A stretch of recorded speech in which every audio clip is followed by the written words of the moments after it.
부활절에도 좀 같이 인사하셨으면 좋겠습니다. 우리 오늘 설교 제목처럼 우리 옆에 앞뒤에 있는 분에게 이렇게 인사하겠습니다. 그리스도께서 다시 살아나셨습니다. 그리스도께서 다시 살아나셨습니다. 오늘은 기쁜 날이 되는 거죠. 17세기 영국의 유명한 리차드 박스터라는 목사님이 한 의미 있는 말이 있습니다. 그분은 이렇게 이야기합니다. 복음이란 죽어가는 자가 죽어가는 자에게 전하는 생명의 말씀이다. 의미가 있죠. 복음이란, 좋은 소식이란 죽어가는 자가 죽어가는 자에게 전하는 생명의 말씀이다. 죽어가는 자, 사실 우리 모두가 죽어가고 있는 거죠. 모든 사람이 다 죽어가는 것 아니겠습니까? 우리 마음 가운데 가장 심각하고 큰 문제가 있습니다. 그것은 다른 것이 아니라 죽음의 문제죠. 이 죽음의 문제는 개인을 뛰어넘어서 인류 전체의 문제이기도 합니다. 이 문제는 결코 추상적인 문제가 아닌 거죠. 올해 성지교회 공동체에서도 장례가 있었습니다. 이인호 집사님이나 우리 윤덕기 집사님, 또한 김기남 집사님, 사랑하는 부모님, 우리가 하늘에 환송 예배를 드렸는데, 이런 것처럼 죽음은 실제적이죠. 이 죽음은 현실적인 문제고, 죽음은 가장 시급한 해결 과제가 됩니다. 죽어가는 사람이 있어요. 이 사람에게 정치, 경제, 사회, 문화, 이런 이야기가 무슨 소용이 있겠습니까? 추상적인 학술의 이론은 이들에게는 도움이 되지 않습니다. 죽어가는 사람들에게 가장 심각한 문제는 결국에는 그 죽음의 의미의 문제와 생명의 문제예요. 엘리자베스 퀴블러 로스라는 분이 있습니다. 이 사람이 1969년도에 쓴 책이 있는데 죽음과 죽어감이라는 책이 있어요. 이 책은 굉장히 많은 사람들, 세계를 놀랍게 한 책이기도 합니다. 이 엘리자베스 퀴블러 로스라는 분은 시사주간지 타임즈가 선정한 20세기 100대 사상가 중에 한 사람이기도 합니다. 이 사람은 죽음에 대한 전문가예요. 그 책을 보게 되면 그 죽음을 앞둔 말기 환자들이 있습니다. 이 말기 환자들 500여 명의 그 사람들을 개인적으로 만나요. 그래서 한 사람 한 사람을 만나서 그 죽기 직전의 그 마음의 상태들, 그리고 그들의 생각들, 그리고 그들의 신앙의 고백들에 대해서 케이스 스터디를 해서 적어놓은 책입니다. 놀라운 책이죠. 그래서 이 책은 죽음학의 고전이라고도 불려지는 책입니다. 이 책으로 인해서 많은 사람들이 죽음에 대한 개념, 우리가 죽음을 맛보지 못했잖아요. 그러니까 정말로 모호한 개념인데 그 환자들을 통해서 죽음이 어떤 것인지, 그리고 그 말기 환자들에 대해서 관심이 증대가 됐어요.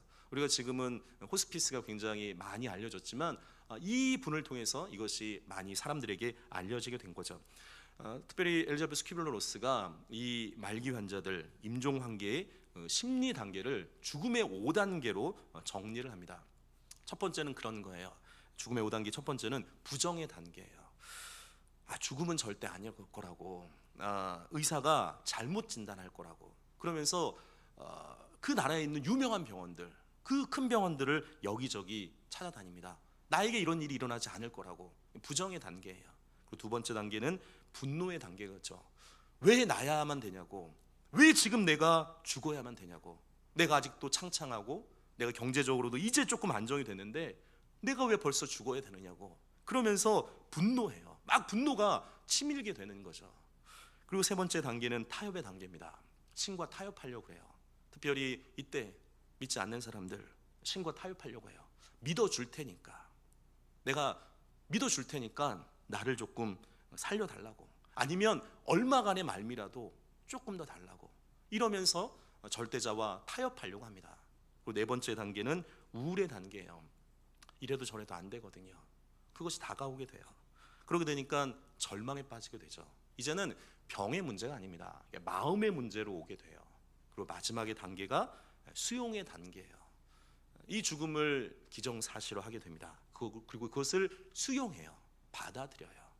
그러면서 마음이 편안해지게 되는 거죠. 결국에는 이 넷째에서 다섯 번째 단계가 사람에게는 가장 어려운 단계가 되어지게 됩니다. 근데 여기에서 정말로 소망이 될 수 있는 것은 뭐냐면 부활이 있다는 것, 생명이 있다는 것, 소망이 될 수 있다는 것, 이것만이 사람들에게 위로가 되는 거죠. 임종을 눈앞에 둔 사람들에게 정말로 절실하게 필요한 말씀이 있습니다. 그게 세 가지예요. 첫 번째는 하나님이 당신을 사랑합니다. 당신이 살아왔던 그 인생들 하나님이 축복하고 사랑합니다. 그 말을 듣고 싶어요. 두 번째는 죄사함을 받았다. 내가 살면서 너무 많은 죄가 있었는데 그 죄사함을 받았다. 예수 그리스도의 그 십자가의 보혈을 통해서 죄사함을 받았다. 그리고 마지막 듣고 싶은 말이 있어요. 영원한 천국의 소망이 있다. 우리 모두도 마찬가지입니다. 이 세상 떠날 때 우리 모두에게 들려져야 될 말씀이 되는 거죠.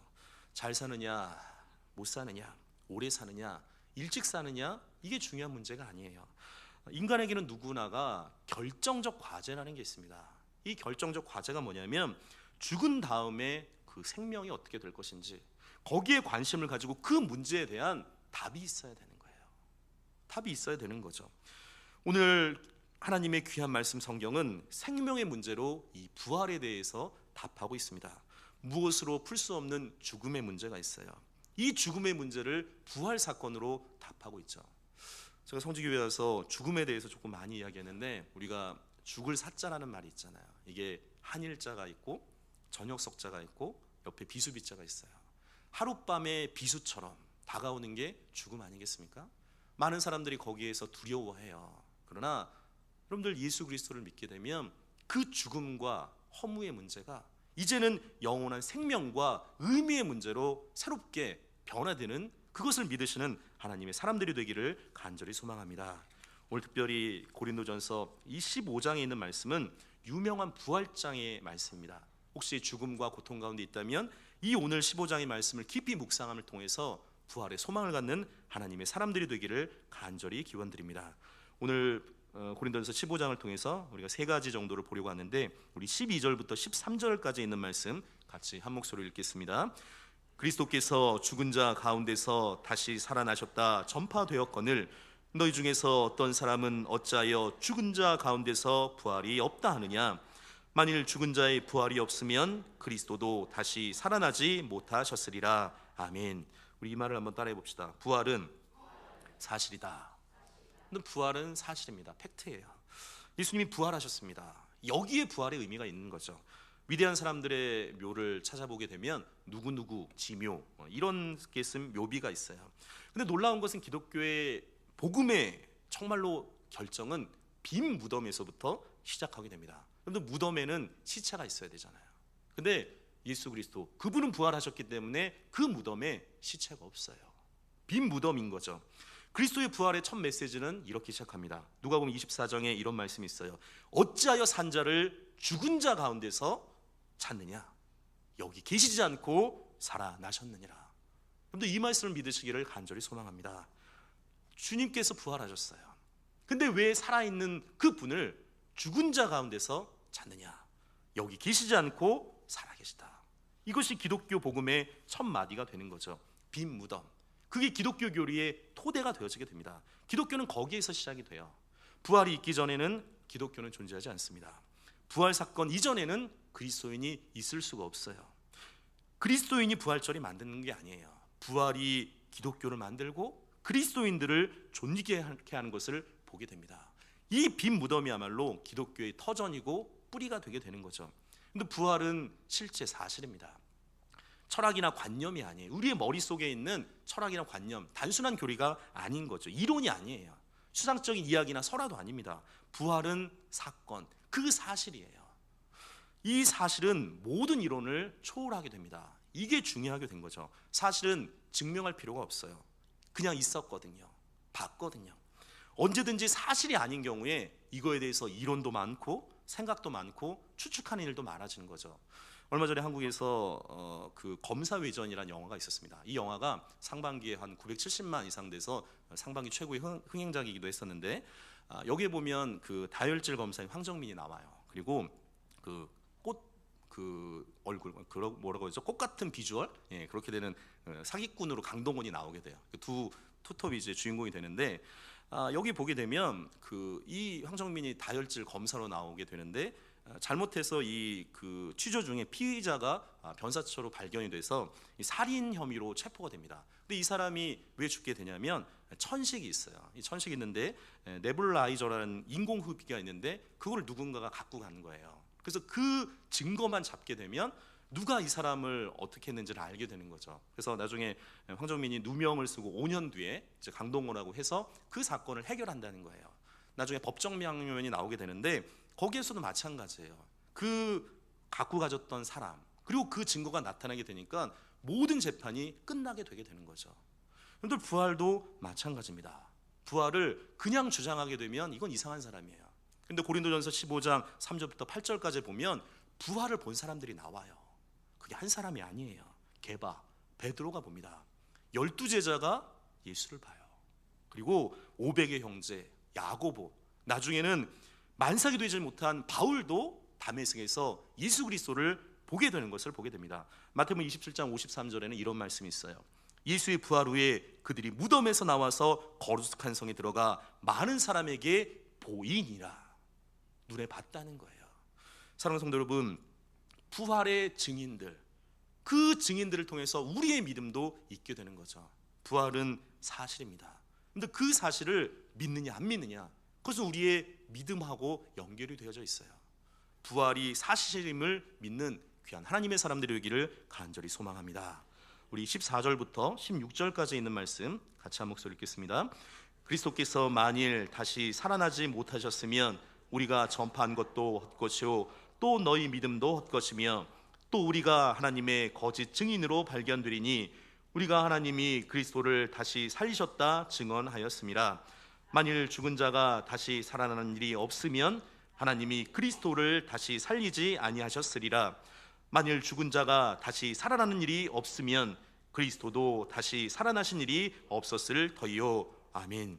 우리 한번 이 말을 따라해 봅시다. 두 번째인데, 부활에 우리 믿음의 근거가 있다. 근데 부활의 믿음의 근거가 있는 거죠. 오늘 본문에 보게 되면 모든 신앙과 모든 신앙의 근거는 부활에 있다고 이야기합니다. 기독교의 교훈, 거기에 근본에는 두 가지가 있어요. 그리스도의 십자가, 그리고 그 십자가를 이기시고 다시금 살아나신 부활하신 예수 그리스도. 십자가 부활이 정말 이 두 가지가 가장 중요한 우리에게 기초가 되어지게 되는 거죠. 부활은 인간에게 가장 큰 두려움인 허무와 죽음, 이것을 이기게 됩니다. 그래서 부활을 믿는 사람에게는 의미가 있어요. 새 생명의 놀라운 소망을 가지게 되는 거죠. 사랑하는 성도 여러분, 예수가 부활했습니다. 우리도 부활할 수 있어요. 그게 우리의 믿음의 고백인 거죠. 예수께서 부활하셨다는 건 우리 모두가 부활했다는 것을 의미합니다. 죽음이 끝이 아니에요. 주님은 잠자는 자들의 첫 열매가 됐다고 이야기합니다. 적어도 그리스도의 신앙으로 보게 되면 여러분들 죽음은 끝이 아닌 거예요. 그래서 우리가 장례 드릴 때 천국 환송 예배라고 이야기해요. 그분을 환송하게 되는 거죠. 예전에 저에게 그런 일이 있었습니다.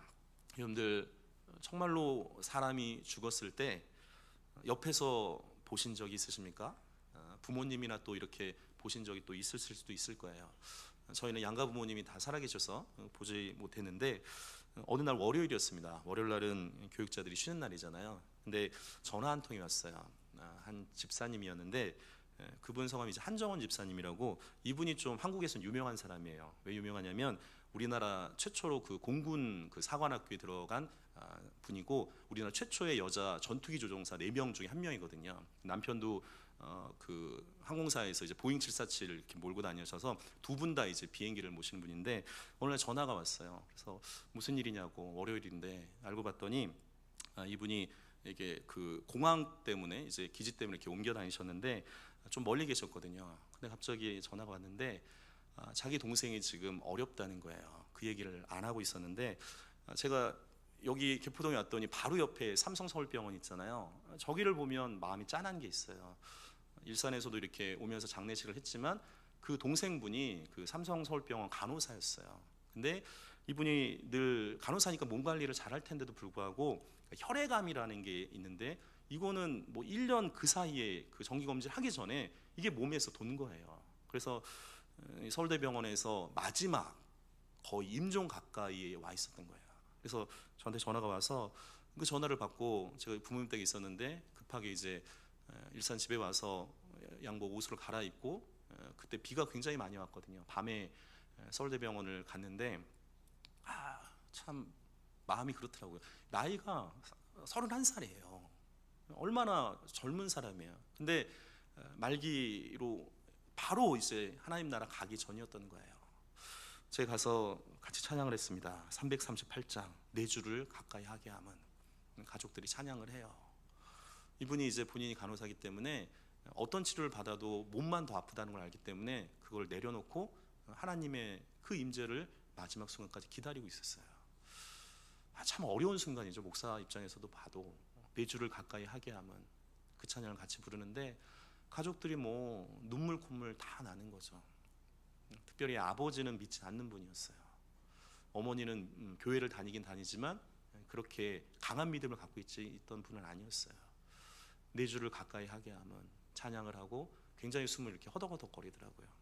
근데 이 가족들이 이 남매 이제 3남매인데 그 한정원 집사님하고 또 동생 되는 분이 있었는데 누나 사랑한다고 하나님이 함께 하실 거라고.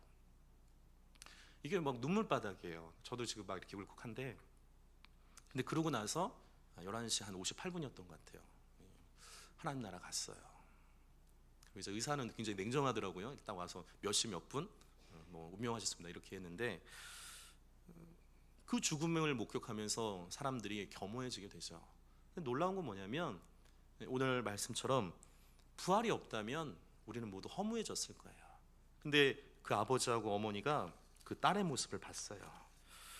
딸이 어떻게 저렇게 담대하게 그리고 그렇게 갈 수 있었을까? 나중에 이 아버지에게 큰 고민이 있었던 거죠. 30년 넘게 예수를 믿지 않던 분인데 그 과정 속에서 오히려 예수를 믿게 돼요. 그리고 그 어머니 되는 분은 그 딸의 그 일련의 과정을 통해서 다시금 강한 믿음으로 바뀌게 되는 것을 보게 됩니다. 늘 부활은 믿음의 근거가 되어지게 돼요. 유명한 빌리그레엄 목사님의 메시지의 총 주제는 그거예요. Living Christ, 살아계신 그리스도. 옛날에 십자가를 주신 그 예수가 아니라, 옛날에 부활하신 예수가 아니라 오늘도 살아계신 그 예수 그리스도, 다시 오실 그 그리스도, 그분에게 놀라운 은혜가 있게 되는 거죠. 사랑하는 성도 여러분, 우리가 부활이 없다면 허무한 사람들이 될 거예요. 다시 오늘 이 부활절에 여러분들 죽음을 이기고 사망 것을 이기신 그 부활이 여러분의 믿음의 근거가 되기를 간절히 소망합니다. 우리 18절과 19절에 있는 말씀 같이 읽겠습니다. 또한 그리스도 안에서 잠자는 자도 망하였으리니 만일 그리스도 안에서 우리가 바라는 것이 다만 이 세상의 삶뿐이면 모든 사람 가운데 우리가 더욱 불쌍한 자리라. 아멘. 우리 이 말을 따라해 봅시다. 부활은 그리스도인의 소망이 된다. 부활은 그리스도인의 소망이 되게 되는 거죠. 고린도전서 우리 15장 한 절만 말씀 더 찾아보겠습니다. 32절에 있는 말씀입니다. 32절입니다. 같이 한 목소리로 읽겠습니다. 내가 사람의 방법으로 에베소에서 맹수와 더불어 싸웠다면 내게 무슨 유익이 있으리요? 죽은 자가 다시 살아나지 못한다면 내일 죽을 터이니 먹고 마시자 하리라. 오늘 성경 말씀 하반절에 이런 말씀이 있습니다. 죽은 자가 다시 살아나지 못한다면, 부활이 없다면 내일 죽을 터인데 먹고 마시자 하리라. 그렇지 않겠습니까? 부활이 없다면 그냥 이 세상만 있다 그런다면 허무주의로 빠질 거예요. 내일 죽을 텐데 그냥 먹고 마시자, 이러고서 인생이 끝나게 되겠죠. 장자국 씨가 쓴 마지막 남은 세 명이라는 책이 있습니다. 거기에 보면 두 명의 사형수가 나와요. 이 사형수는 한 명은 전방에서 총기 난사로 민간인을 죽여서 사형수가 된 사람이 한 명 있고, 또 한 사람은 월남전에 본인이 분노를 해서 이 동료를 총을 쏜 그 두 사람, 이게 사형 받을 만한 사람인 거죠. 이 두 사람이 사형수로 보이고가게 됩니다. 사형 집행이 얼마 남지 않았어요. 근데 한 명의 그 사형수는 이렇게 이야기합니다. 이제 죽기 바로 직전인데 너무 고기가 먹고 싶은 거예요. 그래서 내가 고기를 너무 먹고 싶은데 어떻게 하면 좋을까? 죽기 전에 그 마음이 든 거예요. 근데 봤더니 그 대학병원에서 해부용으로 이렇게 본인 시체를 하게 되면 성금으로 얼마 정도가 나온다는 거야. 10만 원 전후가 나오게 되는데 그거를 하기로 했어요. 자기 마지막에 그 돈을 받아서 마음껏 고기 먹기로. 그러니까 옆에 있는 사람이 그 마음껏 고기 먹는 거 보면서 이게 맛있겠다고 막 그 옆에서 장난으로 이야기하죠. 근데 이 사형수가 그렇게 얘기해요. 맛은 무슨 맛이냐고. 한 3만 원치 먹으니까 배는 불러왔어요. 맛은 무슨 맛이냐고. 이거 내 몸뚱이 판못이라고. 그러면서 먹은 고기라고. 이분이 쓸쓸하게 죽어갑니다. 두 번째 사형수가 있어요. 이분이 죽기 전에 주머니를 이렇게 했더니 그 뭐 작업하다 보면 이렇게 돈을 조금 주지 않겠습니까? 한 15,000원 정도가 있었다는 거예요. 근데 이 돈을 자기가 사형수로 나쁜 짓을 졌지만 이 돈을 그냥 어떻게 할 수가 없을까? 이게 마지막 남은 생인데 좀 의미 있는 일을 쓸 수는 없을까? 마침 그 교도소에 교회가 와서 이렇게 예배도 드리고 찬양도 했는데 한 전사님한테 그 얘기를 했어요. 전사님, 저한테 조그만 이 돈이 있는데 전사님 좀 귀한 일에 좀 사용했으면 좋겠다고. 이 사연을 들으니까 이 전사님도 이 돈을 함부로 쓸 수 없잖아요. 이분이 사형수로 마지막에 남은 돈을 의미 있는 일에 사용하라고 하니까 굉장히 이분도 고민을 한 거예요. 마침 그 교회에 새로 성전을 이렇게 건축하게 됐는데, 조그만 교회 그 교도소 안에 이 강대상은 이제 자그마니까 비용이 많이 안 드니까 그 중에 얼마를 이분이 이제 기부했다고. 그래서 이제 그 헌금을 드리기로 했어요. 나중에 이곳에서 이제 예배를 드리게 됩니다. 예배를 드리게 되는데 헌당할 때 이 사연을 이야기하는 거죠. 이런 분이 자기 있는 것을 다 드렸다고. 근데 이 이야기가 그 감동을 줬어요. 그 다른 사람들에게도 알려주고 위쪽에 있는 사람들에게도 알려줬어요. 이런 사람의 마음을 가졌다면 이 사람 다시 한번 생각을 해보자. 그래서 사형수가 된 게 아니라 이분이 감형이 돼서 무기징역으로 바뀌어지게 됐어요. 사랑하는 성도 여러분, 우리에게 하루에 24시간 있고 1년에 365일이 있어요. 그리고 언제 어느 때 주님께서 내 손을 잡고 요단강을 데려가실지는 모르는 거죠. 그러나 적어도 우리가 그냥 남아있는 인생을 고기만 먹고 배부르는 인생이 되는 게 아니라 의미 있는 인생으로 살아가야 되는 것 아니겠습니까? 사랑하는 성도 여러분, 오늘은 부활절이에요. 부활은 능력입니다. 베드로가 예수님을 부인해요.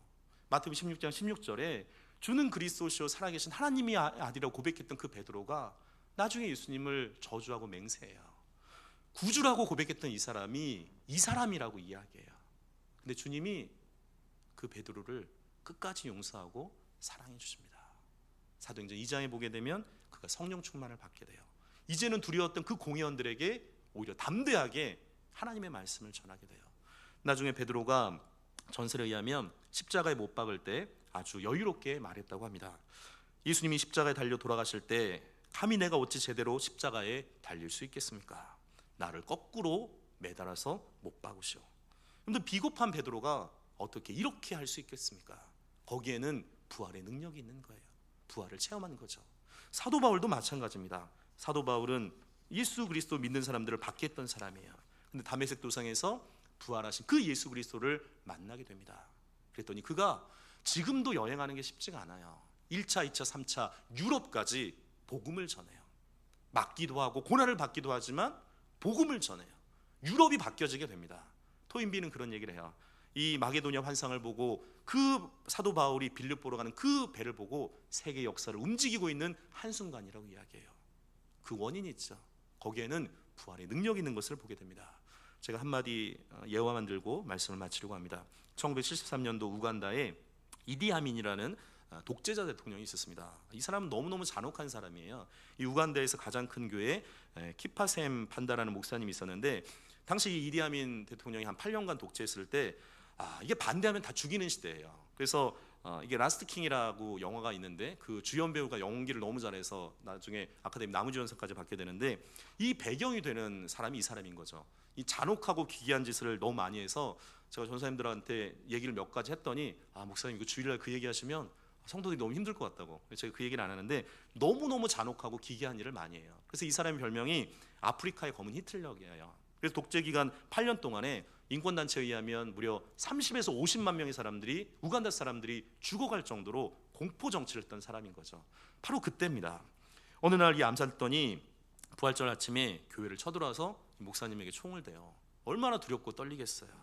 근데 이 목사님이 빙그레 웃으면서 죽을 때 죽더라도 내가 이제 잠깐 기도하겠습니다. 그 다음에 좀 죽으십시오. 이 사람들이 너무 의연하니까 알겠다고. 그러면서 고개를 끄덕였어요. 그리고 목사님이 예수님이 하시던 대로 그렇게 기도를 합니다. 여기 이 사람들이 자기가 무엇을 하고 있는지 모르고 있습니다.